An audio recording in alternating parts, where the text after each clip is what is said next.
¿Qué es el tema de la conquista de América? Habitualmente se nos dice que acá llegaron los españoles a martillo, cortaron la cabeza a todos, mataron a todos los indígenas, que hubo un genocidio indígena, que acá no se dejó a ningún indio, en fin. Que acá vivían todos en un paraíso terrenal, que los indios eran buenísimos y que el español, el católico, porque cuando se ataca a España se ataca a la Iglesia Católica, puntualmente, eso fue un invasor que vino a destruir ese paraíso idílico de los, entre comillas, pueblos originarios. Vamos a tomar nada más que un caso, el caso de México. El emperador azteca Moctezuma tenía más de 300 ciudades sometidas en lo que hoy conocemos como México. Y según el calendario solar azteca, era una especie casi de época mesiánica. Esperaban a un famoso dios, Quetzalcóatl, que estaba por venir. Esto que ustedes ven ahí es la famosa piedra calendario. Los aztecas adoraban al dios Sol, entre otros dioses, y creían que cada vez que venía el crepúsculo, cuando cae el sol en la tarde, y el sol parece como que se desangrase, ¿no? Se colocara de color rojo, ¿no? Perdía su sangre. Por lo tanto había que alimentar al dios Sol. ¿Y cómo se alimentaba al dios Sol? Tirando un poco de maíz al piso, llevando agua. No. Exactamente, con sangre. Con sangre propia, no. Con sangre de enemigos. Por eso uno entiende que cuando llegan los primeros españoles que habían partido desde Cuba, habían llegado al puerto de Veracruz en México y después llegan a la ciudad de lo que hoy conocemos como el Distrito Federal de México, el DF, la capital de México. Los españoles eran nada más que 400. Esto uno lo puede ver en las crónicas de uno de los soldados que viaja con Cortés, el gran conquistador de México, que es don Bernal Díaz del Castillo. Bernal Díaz del Castillo. Eran 400, ¿para qué? Para intentar dominar un ejército, o un imperio, mejor dicho, de casi de 1 millón de aztecas. Uno dice, ¿cómo puede ser que 400 españoles logren dominar un imperio de 1 millón de personas? Lo que no se cuenta es que a medida que avanzaban desde el puerto de Veracruz, a ver si acá tengo el mapa, bueno, más o menos lo pueden ubicar desde ahí hacia el centro, desde ahí hacia el centro, bueno, en fin, las tribus vecinas de los aztecas iban juntándose e iban recibiendo a los españoles como si fuesen libertadores, porque eran tribus que estaban subyugadas, esclavizadas y dominadas por el imperio azteca. Por eso es que los españoles, apenas siendo 400 soldados con Cortés, se le unen para intentar voltear, destituir al imperio azteca. Estos son códices, ¿no? Códices significan como papiros o libros, porque otro tema importante, eran tan cultos los indios, que no tenían letra. No existía la letra. Todavía desde Alaska hasta Tierra del Fuego. Fíjense la paradoja de todo esto.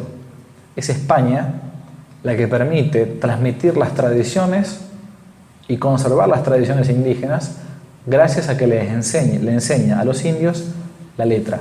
Sí hay un modo de escritura sencillo entre los mayas, quizás entre los aztecas, pero no la letra, en que uno, por medio de una palabra escrita, puede significar un concepto abstracto que tiene en la cabeza.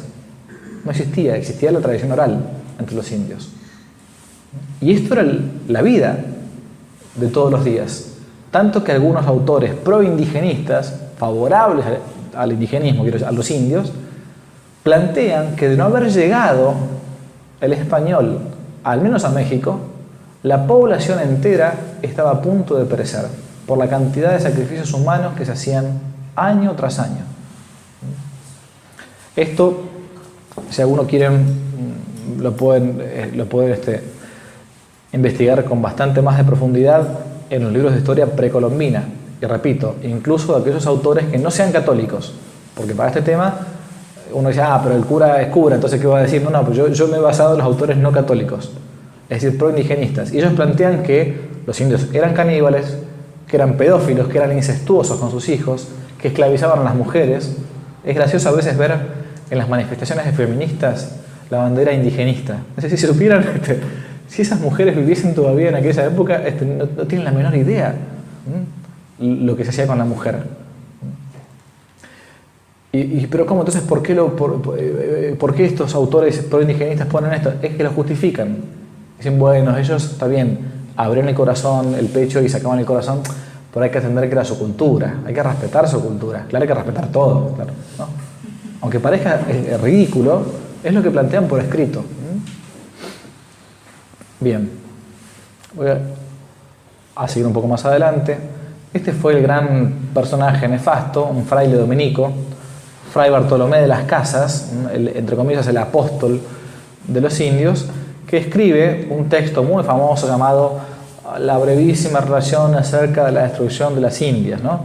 Que fueron grabadas o ilustradas por un grabadista o pintor belga, flamenco, un tal Debris, sin conocer bien la historia, y se imaginó cómo podía ser que los españoles machacasen y destruyesen a los indios. Entonces, estas imágenes, si uno pone por hoy Conquista de América en Google, por ejemplo, de las primeras que salen son justamente estas imágenes, que los destruían, que los quemaban los pies, que se comían, bueno, en fin. Y que hicieron un genocidio, en fin. ¿Cómo genocidio? Genocidio es la destrucción de un pueblo masivo, ¿no? Por una razón de odio, por lo que sea. Que acá no quedó ningún indio.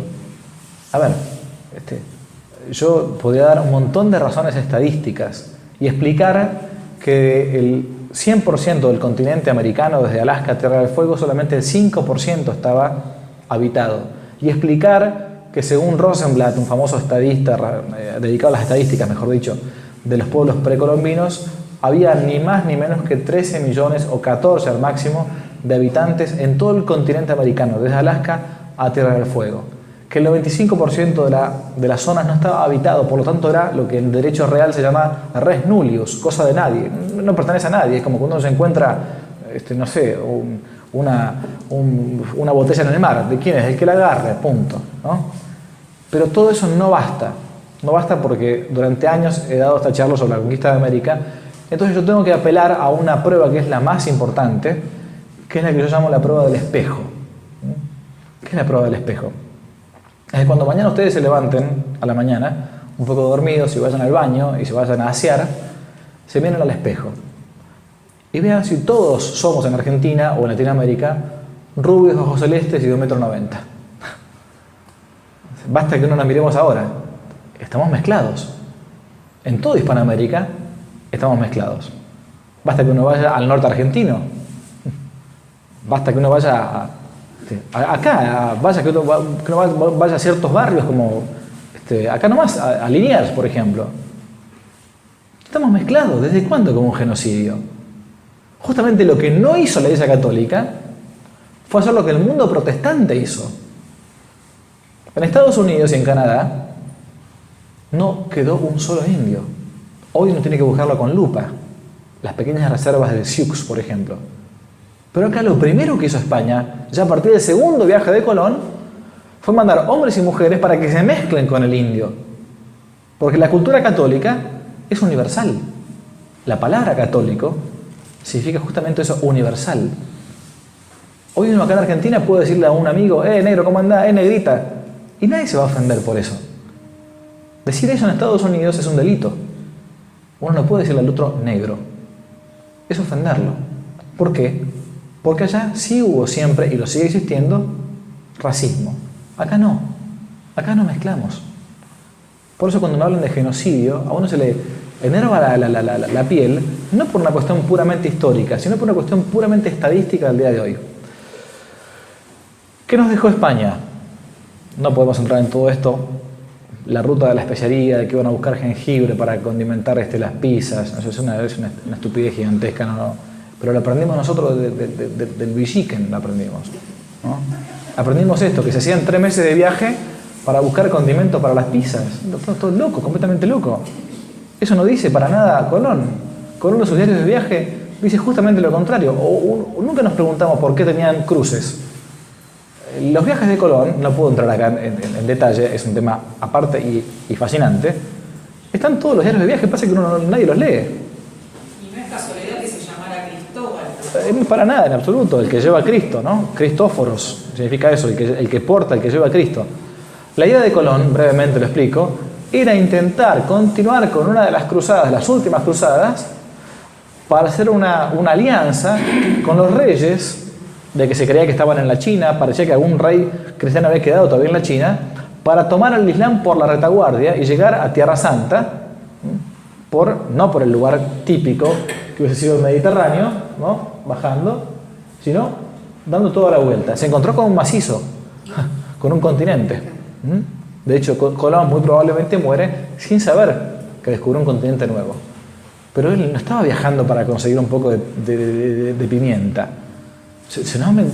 Y el problema está en que se repite, y nuestras maestras repiten esto, que estudiaron del Villique, ¿no? de Anteojito, no sé de dónde.